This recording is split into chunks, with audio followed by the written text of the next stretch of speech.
up. You go right beside it, do it again. Come on, Rick.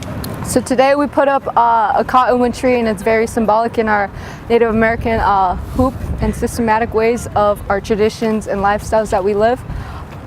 Today we specifically dedicated our 6-period time NAC with all the other NAC classes to regroup, to finally set aside time to honor our ways. And back here is our tree. We named him Windy Boy, our little brother, Misu, that's what it means. And today, basically what we're trying to do is find that, that symbolic object to us as Native Americans to represent us here at Lincoln.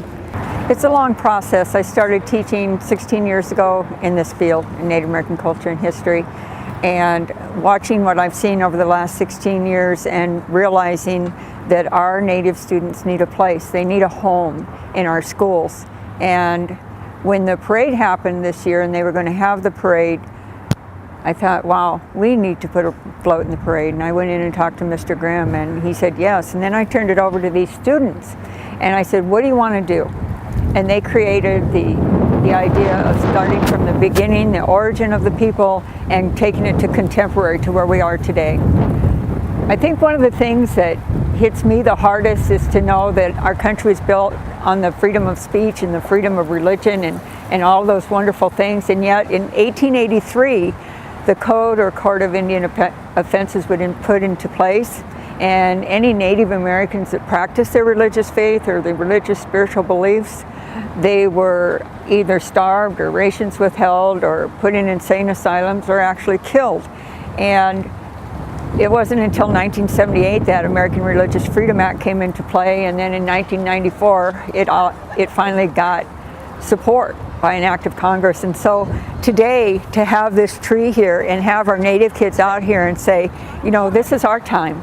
This is our time to bring back everything that's been stolen, everything that has happened, and it's our time to start celebrating what our culture is all about and to show the good things of our culture that historically has been taken away.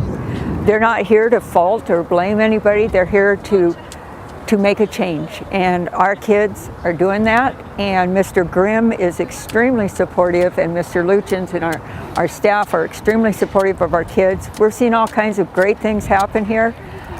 It's just so exciting. I can't even express how exciting it is right now for us here at Lincoln, and I think the other schools are right in step and lock with us too. So I think it's a really good thing.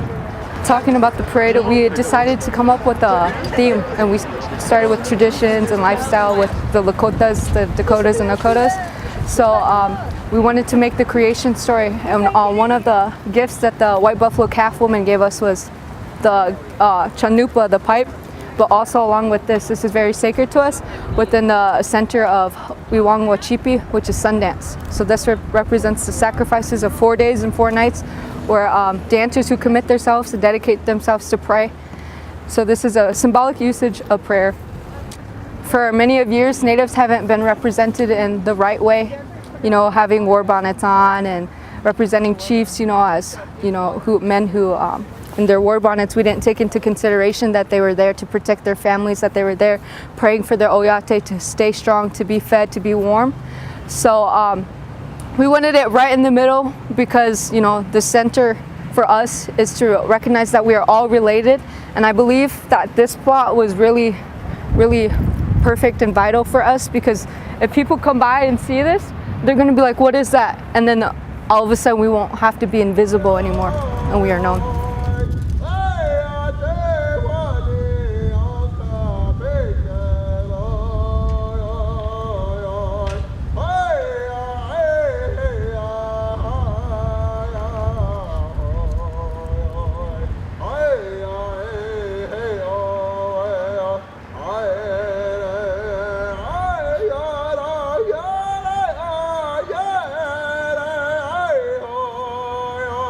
Today's ceremony, usually during Sundance, girls would go pick the tree, or Wichasha Waka, he would go pick the tree, and the girls would have to go with him, and they call them tree girls. So me and my friends, you know, with the Mutaku Oyasin, the oldest girls in the classroom, thought it would be okay for us to go get it. but okay for the little ones to watch, because maybe there could be other trees that could be planted here at Lincoln. So what we did was we all, 4 of us walked this way, brought the tree, set it in the middle, and we planted it. And as always, I invited one of our native men to come sing a ceremony song to honor the tree and honor us in a valuable way.